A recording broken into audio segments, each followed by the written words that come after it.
السلام علیکم۔ اعوذ باللہ من الشیطان الرجیم، بسم اللہ الرحمن الرحیم۔ عزیز طلبہ، میں محمد اسلم، ٹیچر، بحریہ اسکول کالجز مجید احصاری۔ آج ہم ہفتم کلاس کی اردو کی درسی کتاب کی نعت کا مطالعہ کریں گے انشاءاللہ۔ سب سے پہلے ہم نعت ایک دفعہ بلند خوانی کرتے ہیں، پھر ہم تشریح کریں گے۔ اس نعت کے شاعر جناب محشر رسول نگوی ہیں، جو مشہور شعراء میں شمار ہوتے ہیں۔ بہت خوبصورت نعت انہوں نے تحریر کی ہے۔ وہ کہتے ہیں: نعت اس نبی کی جس نے پیغام حق سنایا، انسانیت کا رستہ انسان کو دکھایا، دنیا سنوارنے کے سمجھائے سب طریقے، عقبیٰ ہو جس سے بہتر وہ راز بھی بتایا۔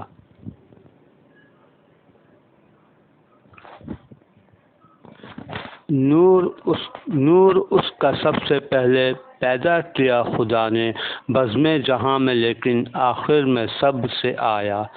ہر موڑ پر جلائی شمع ہدایت اس نے، ہر موڑ پر جلائی شمع ہدایت اس نے، جو راستہ تھا سیدھا ایک ایک بتایا۔ ہر آدمی پہ کھولا محنت کا راز اس نے، ہر آدمی پہ کھولا محنت کا راز اس نے، جو سو رہے تھے غافل آ کر انہیں جگایا۔ شعلے بھڑک رہے تھے دنیا میں کفر و شر کے، شعلے بھڑک رہے تھے دنیا میں کفر و شر کے، انسان کو اس نے آ کر اس آگ سے بچایا۔ پھیلی جہاں میں ہر سو توحید کی شعاعیں، پھیلی جہاں میں ہر سو توحید کی شعاعیں، مشرق بھی جگمگایا، مغرب بھی جگمگایا۔ بھولی ہوئی تھی دنیا اپنے خدا کو محشر، بھولی ہوئی تھی دنیا اپنے خدا کو محشر، خالق کے در پہ اس نے مخلوق کو جھکایا۔ عزیز طلبہ، بلند خوانی ہم نے کی۔ یہ آپ لوگ جانتے ہیں کہ وہ نظم جس میں ہم اپنے پیارے نبی حضرت محمد صلی اللہ علیہ وسلم کی تعریف و توصیف کرتے ہیں، ان کی خوبیاں بیان کرتے ہیں، ان کی عظمت بیان کرتے ہیں، ایسی نظم کو ہم نعت کہتے ہیں۔ اس نعت میں جو دو چار مشکل لفظ ہیں ان کے معنی پہلے دیکھ لیجئے، پھر ہم تشریح کرتے ہیں۔ پیغام حق استعمال ہوا ہے، پیغام حق سے مراد ہے سچائی کی بات۔ دوسرے شعر میں عقبیٰ کا لفظ استعمال ہوا ہے۔ عقبیٰ عربی زبان کا لفظ ہے اور اس کا مطلب ہے آخرت یا قیامت کے بعد کی زندگی۔ غافل کا لفظ بھی نعت میں استعمال ہوا ہے۔ غافل سے مراد لاپرواہ، اپنے انجام سے بے خبر۔ شر کا لفظ استعمال ہوا ہے۔ شر عربی زبان میں برائی کو، خرابی کو کہتے ہیں۔ اسی طرح سے ہر سو کا لفظ استعمال ہوا ہے۔ ہر سو سے مراد ہے ہر طرف۔ اور در کا لفظ استعمال ہوا ہے۔ در سے مراد ہے دروازہ یا چوکھٹ۔ عزیز طلبہ، پہلا شعر میں پڑھتا ہوں۔ نعت اس نبی کی جس نے پیغام حق سنایا، انسانیت کا رستہ انسان کو دکھایا۔ شاعر ہمارے پیارے نبی حضرت محمد صلی اللہ علیہ وسلم کی عظمت بیان کرتے ہوئے کہتے ہیں کہ ہمیں اپنے پیارے نبی کی نعت بیان کرنی چاہیے، یعنی ان کی تعریف کرنی چاہیے جنہوں نے ساری دنیا کو سچائی کا درس دیا، برائی سے منع کیا، اور انہوں نے ہی ہر ایک کو سیدھا رستہ دکھایا اور انسان کو دنیا اور آخرت میں کامیابی کا سبق پڑھایا۔ اگلا شعر سنیے۔ دنیا سنوارنے کے سمجھائے سب طریقے، عقبہ ہو جس سے بہتر وہ راز بھی بتایا۔ شاعر کہتے ہیں کہ آپ ہی نے دنیا میں رہنے کے بہترین انداز سکھائے جن پر عمل پیرا ہو کر ہم اپنی پوری زندگی خوشگوار انداز میں گزار سکتے ہیں۔ اور یہی نہیں کہ آپ نے صرف زندگی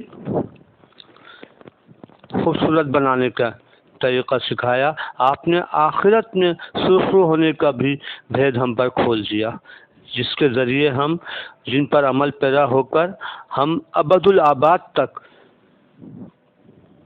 کامران اور کامیاب رہ سکتے ہیں۔ اگلے شعر میں شاعر کہتے ہیں، نور اس کا سب سے پہلے پیدا کیا خدا نے بزم جہاں میں، لیکن سب سے آخر میں آیا۔ شاعر کہتے ہیں اللہ نے آپ صلی اللہ علیہ وسلم کی صورت میں نور ہدایت ساری دنیا کو دکھایا۔ حالانکہ آپ کی آمد تمام انبیاء کے بعد ہوئی، لیکن قیامت تک آپ کا منور کیا ہوا نور ہدایت کائنات کو فروزاں کرتا رہے گا اور اس سے ہر آنے والا ہدایت کی روشنی حاصل کرتا رہے گا۔ اگلے شعر میں شاعر کہتے ہیں، ہر موڑ پر جلائی شمع ہدایت اس نے، جو راستہ تھا سیدھا ایک ایک بتایا۔ بہت خوبصورت انداز میں شاعر کہتے ہیں کہ آپ صلی اللہ علیہ وسلم نے ہماری زندگی کے ہر پہلو کے لیے ہدایت اور رہنمائی فراہم کی ہے، اور ہر شعبہ حیات کے لیے انسان کو صرف زبانی ہدایت نہیں دی بلکہ خود عمل کر کے انتہائی بہترین نمونہ بھی پیش کیا ہے۔ اب ہم یہ کہہ سکتے ہیں کہ ہمارے پاس آپ کے اقوال کی صورت میں اور آپ کے کردار اور آپ کی سیرت کی شکل میں ہمارے پاس ایک بہترین نمونہ موجود ہے۔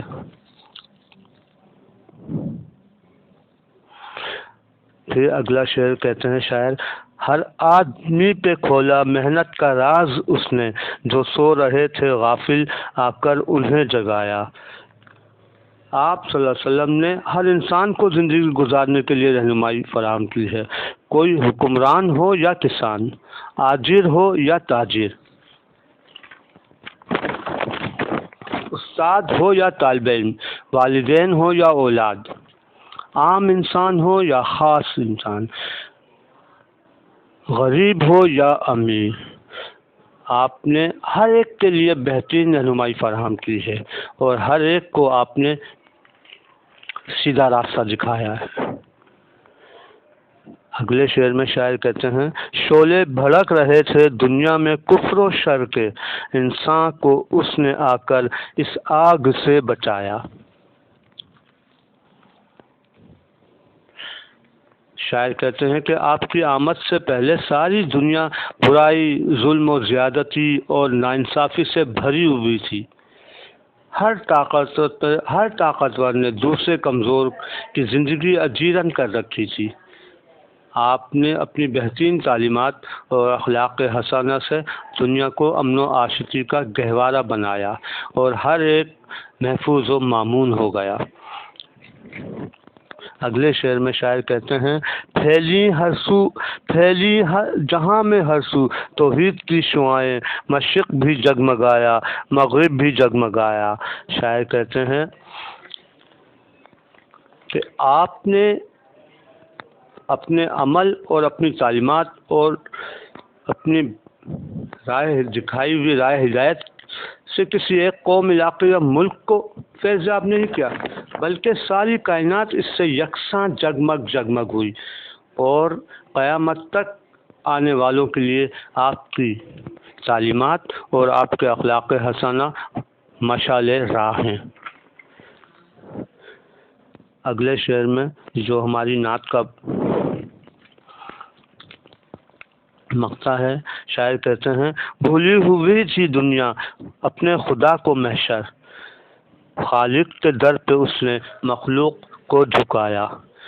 نعت کے مقطع میں شاعر کہتے ہیں کہ آپ کی آمد سے پہلے دنیا والے دنیا میں اپنی آمد کا سبب بھول چکے تھے، اور زندگی بے مقصد اور فضول گنوا رہے تھے۔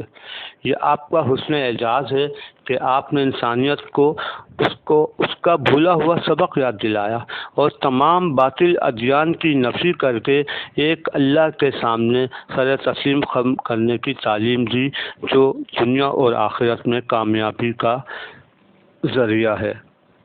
عزیز طلبہ، ہم نے تشریح کی ہے، مشکل الفاظ کے معنی بھی کیے ہیں۔ آپ اب تھوڑا سا کام آپ کو اپنی کاپی پہ کرنا ہے۔ آپ اپنی مشق میں، نعت کی مشق میں، آپ سوال نمبر 3 اور سوال نمبر 6 حل کیجئے گا۔ انشاءاللہ پھر ملاقات ہوگی تو ہم ضرور دیکھیں گے۔ اللہ آپ کا حافظ و ناصر ہو، اللہ آپ کا حامی و ناصر ہو۔ والسلام علیکم۔